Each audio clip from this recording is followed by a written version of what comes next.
Hello student.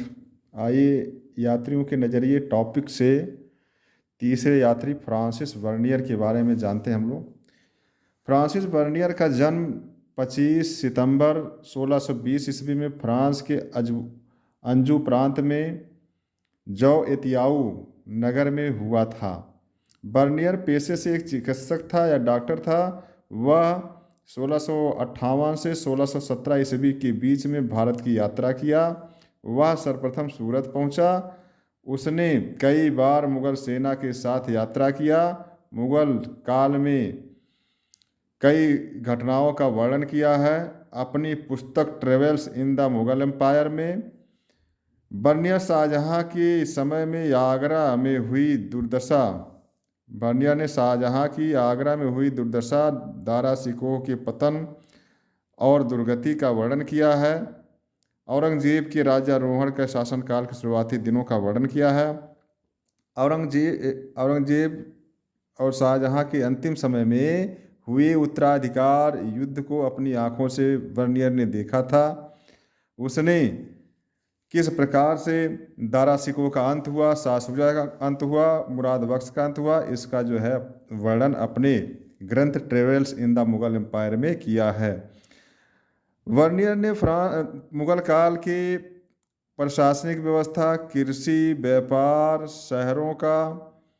शहरों में आगरा, फतेहपुर सीकरी, दिल्ली, गोलकुंडा, मछलीपट्टनम, सूरत आदि नगरों का वर्णन किया है। साथ ही कश्मीर के शाल उद्योग तथा आम लोगों की जीवन का भी उसने अपनी पुस्तक travel in the Mughal empire में किया है।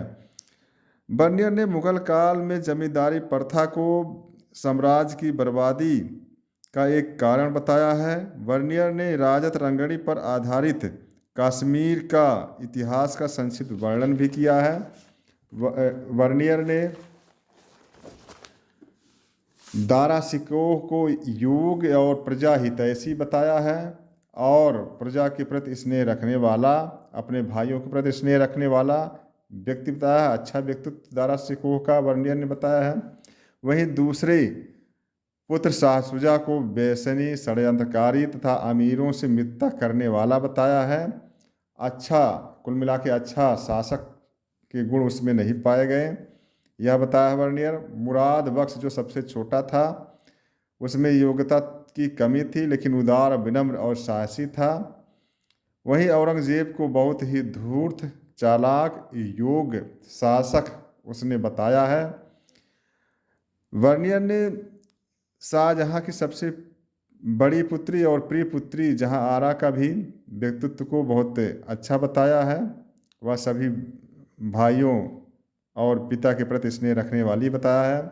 उसने राजपूतों के बारे में बताया कि राजपूत शस्त्र और शास्त्र की शिक्षा शुरू से ही मिलनी शुरू हो जाती है, क्योंकि उसमें पीढ़ी दर पीढ़ी यह प्राप्त होती रहती है। वे बड़े साहसी होते थे लेकिन अफीम खाने की लत उसमें होती थी। देशभक्त और स्वाभिमानी राजपूत होते थे।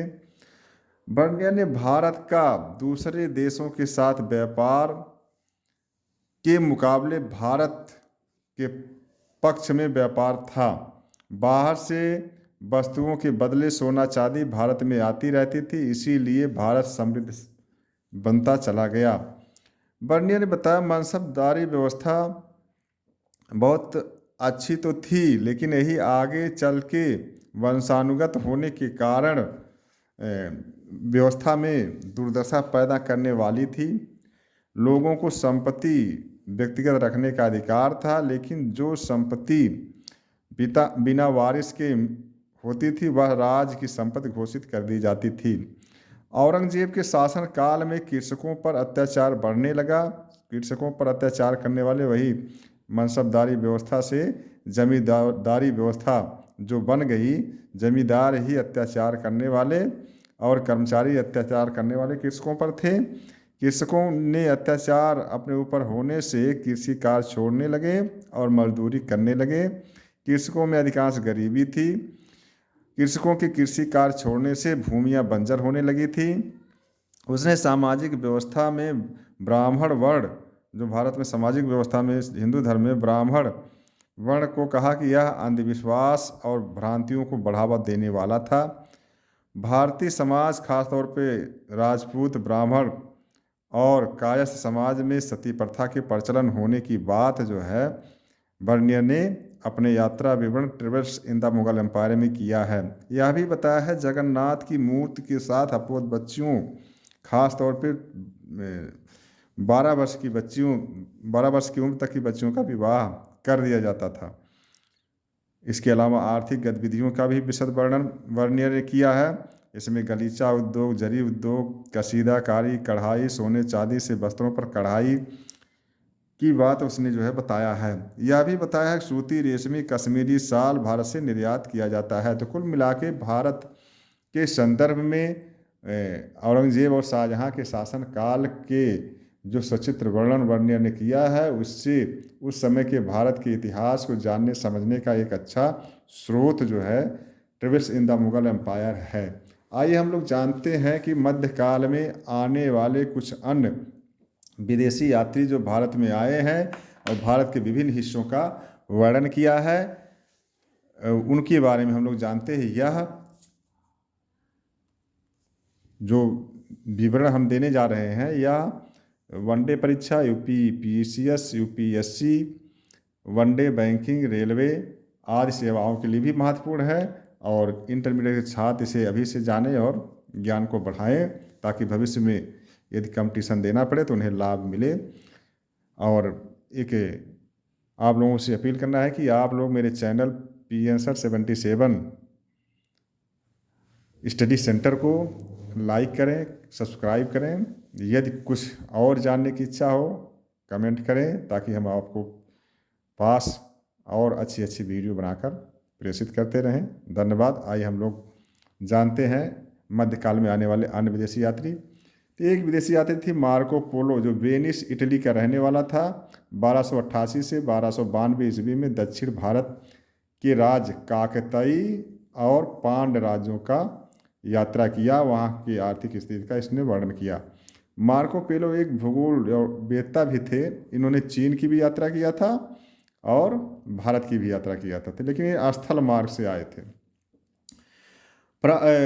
ईरान, जिसे फारस कहते हैं, फारस का यात्री और दूत जो अब जिसका नाम अब्दुल रज्जाक है, वह 1443 से 1444 ईस्वी के मध्य विजयनगर साम्राज्य की यात्रा किया था। वो विजयनगर की समृद्धि और बहमनी साम्राज्य से शत्रुता का उसने वर्णन किया है। तीसरा यात्री है निकोलो कोंटी, जो इटली देश से था, स्थल मार्ग से आया। 1420 से 1421 के बीच विजयनगर साम्राज्य का भ्रमण किया और अपने यात्रा में इसने विजयनगर के बारे में बताया है। राल्फ फिश, जो ब्रिटिश निवासी था, अकबर के समय में 1583 से 1591 में यात्रा किया। आगरा और फतेहपुर शहरों का इसने वर्णन किया है। इन्हीं के बाद एक यात्री और आए हैं। इनसे पहले के यात्री आए थे स्थनी मांसरेत 1578 से 1582 के बीच में। ये भी अकबर के समय आए थे। तो अकबर के समय की घटनाओं का इन दोनों ने वर्णन किया है। इसी प्रकार से एक ब्रिटिश क्राउन या वहाँ की जो महारानी थी विक्टोरिया, उनका दूत बन करके हाकिन्स आया था। अकबर के नाम से चिट्ठी लेकर आया था, लेकिन हाकिन्स जब पहुंचा तो अकबर की मृत्यु हो चुकी थी। जहांगीर का शासनकाल चालू हो गया था।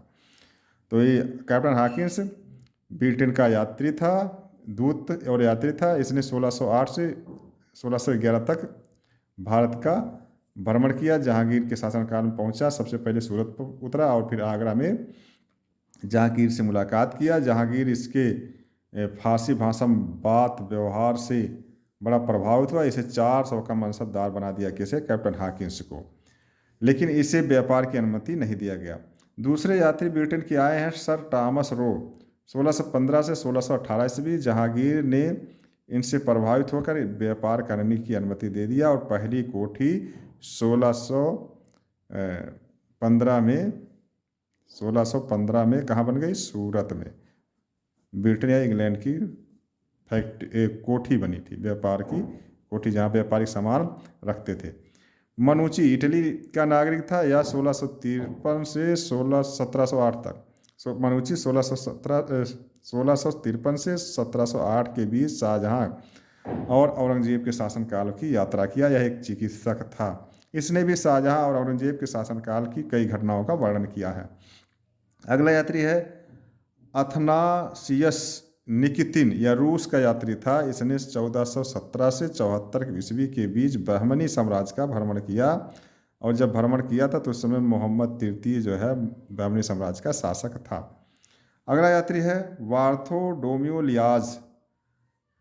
यह इटली का निवासी था। 1503 से 1508 ईस्वी में दक्षिण भारत में यात्रा किया था। अगला यात्री है एडुआर्डो बारबोसा। यह पुर्तगाल का निवासी था। 1516 से 1518 के बीच में कृष्णदेवराय के समय में यात्रा किया था, और इसने जो है कृष्णदेवराय के समय में विजयनगर की समृद्धि का वर्णन किया था। अगला यात्री है डोमिंगो डिमंगो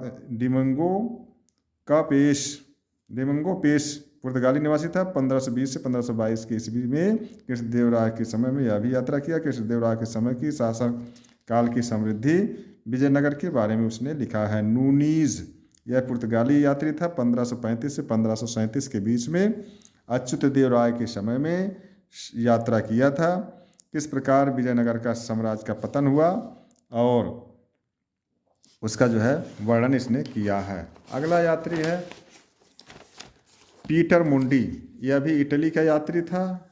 1630 से 1634 के बीच शाहजहां के समय में इसने यात्रा किया और बताया किस प्रकार शाहजहां के शासनकाल में समृद्धि आई, उसका वर्णन किया है। तो प्रिय छात्र छात्राएं, हम लोगों ने यात्रियों के नज़रिए टॉपिक में अलबर्नी, इब्न बतूता, फ्रांसिस बर्नियर को पढ़ा। साथ साथ और भी विदेशी यात्री जो भारत में आए हैं उनके बारे में हम लोगों ने जाना, सीखा, समझा, और हम आशा नहीं पूर्ण विश्वास करते हैं इनको जानने के बाद आप लोगों को इतिहास जानने समझने के लिए इन यात्रियों के नज़रिए को जानना बहुत आवश्यक है, और इतिहास विषय के लिए बहुत ही महत्वपूर्ण टॉपिक था। आप इसे जानें, समझें, सीखें और लाभप्रद होगा। Best of luck.